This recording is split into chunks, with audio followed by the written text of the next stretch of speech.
Nous passons à la Mishnah Dalet. Alors, cette Mishnah, elle continue à parler des problèmes d'erreur qui peuvent être occasionnés au moment de la prière chez le Shayar Tzibour, la personne qui rend quitte l'assemblée de la prière. Et là, on va parler du cas particulier de ce qui concerne la Birkat Kohanim. Alors, comme on sait, il y a Minat Torah, il y a une mitzvah au Kohanim de bénir les Bnei Israël. Alors, ils doivent les bénir en disant trois bénédictions. La première, c'est Yevarecha Hashem veishmerecha. La deuxième, Yevarecha Hashem panav elecha vichunika. Et la troisième, c'est Yisa Hashem panav elecha veyasem lecha shalom. Dans cette Birkat Kohanim, nos sages, ils ont institué que les Kohanim feront cette bracha quand le Chazan répète le Shmona Esrei haute voix, après qu'il ait dit Modim, avant Sim Shalom. C'est là que nos sages ont institué que, à ce moment-là, le Chazan va dicter au Kohanim ce qu'il faut dire, c'est-à-dire qu'il va dire mot par mot, il va dire Yevarecha, et les Kohanim vont dire Yevarecha, Hashem, vont dire Hashem, Vishmerecha, et à chaque fin de bracha, donc de ces trois brachot, tout le Kahal répond Amen. Tout le Kahal répond Amen. Et alors, on va parler du problème de savoir est-ce que le Shayar Tzibour peut répondre Amen à ces brachot que font les Kohanim à toute l'assemblée. Alors la Mishnah nous dit comme ça. Alors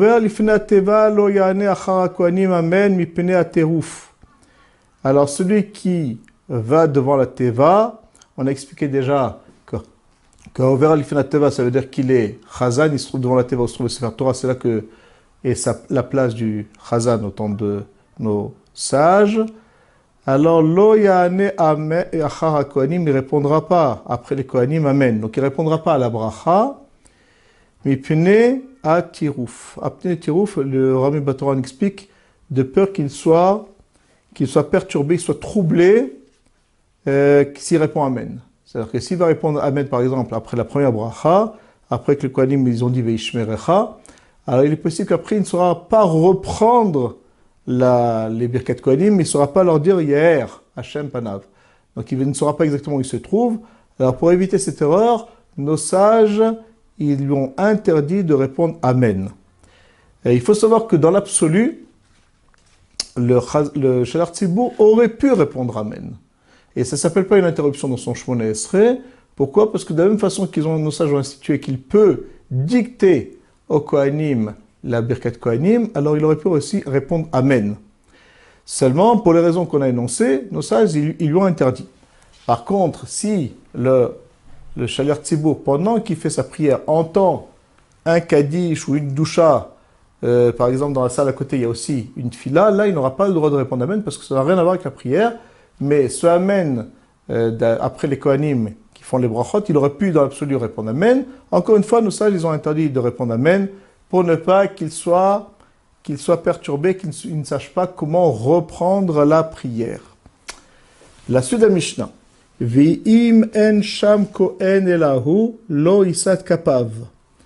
Alors là, on parle que c'est un Kohen qui est le Chazan, qui est le ministre officiant.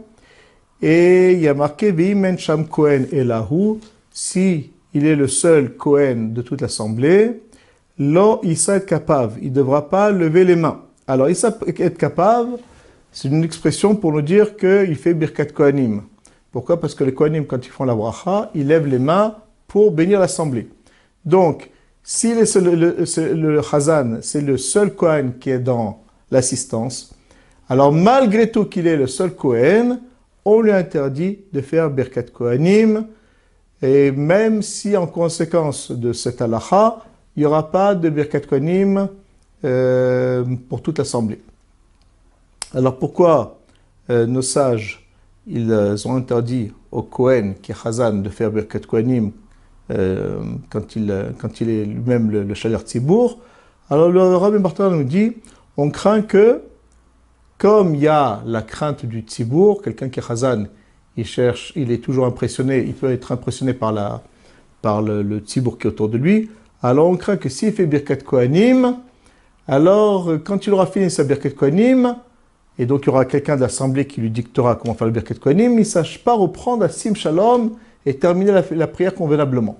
Donc, comme c'est pas évident qu'il va savoir reprendre la tefila, alors nos sages, ils l'ont dit, on te dispense de faire la Birkat Kohanim à l'assemblée, et donc il ne le fera pas. Mais la suite de la Mishnah nous dit V'im aftachato shu noset kapav vechozer litfilato rachai.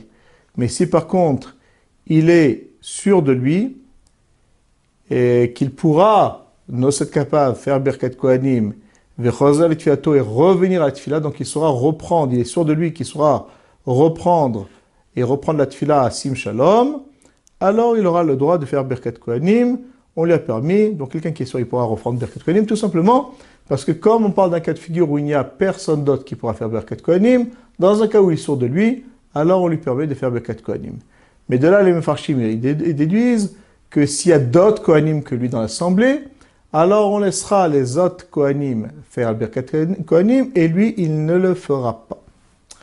Les poskim d'aujourd'hui nous disent que maintenant qu'on a un sidour devant soi, quand le chazan fait la tfila, alors toute personne qui est assise devant lui, il s'appelle qu'il est sûr de pouvoir reprendre. Et dans ce cas-là, s'il est seul Kohen de l'assemblée, alors il pourra faire Birkat Kohanim et on est sûr qu'il pourra reprendre, Asim Shalom. Mais si il y a d'autres Kohanim, même dans ce cas-là, la plupart des commentateurs disent qu'il n'aura pas le droit de faire Birkat Kohanim parce qu'on ne sait jamais. Peut-être qu'il sera quand même malgré tout perturbé, il ne saura pas reprendre. Il y en a qui disent aussi que tout simplement parce qu'il doit bouger, il doit se déplacer pour faire Birkat Kohanim et se tourner vers l'assemblée.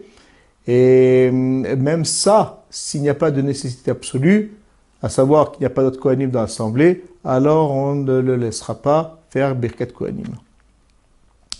Le Tosfot Yom Tov relève ici un détail, c'est que dans la première partie de la Mishnah, quand on a dit qu'il ne faudra pas répondre Amen à la bracha des Kohanim, là-bas on n'avait pas mentionné cette possibilité que s'il est sûr que malgré qu'il répond Amen, il saura reprendre la Birkat Kohanim et la dicter convenablement au Kohanim, alors il a le droit. Alors de là, ils déduisent que même s'il est sûr qu'il sait reprendre, alors on ne lui permettra pas de répondre Amen, quelle que soit la personne qui est, même si elle est très sûre d'elle, malgré tout, nos sages, ils n'ont pas permis de répondre Amen.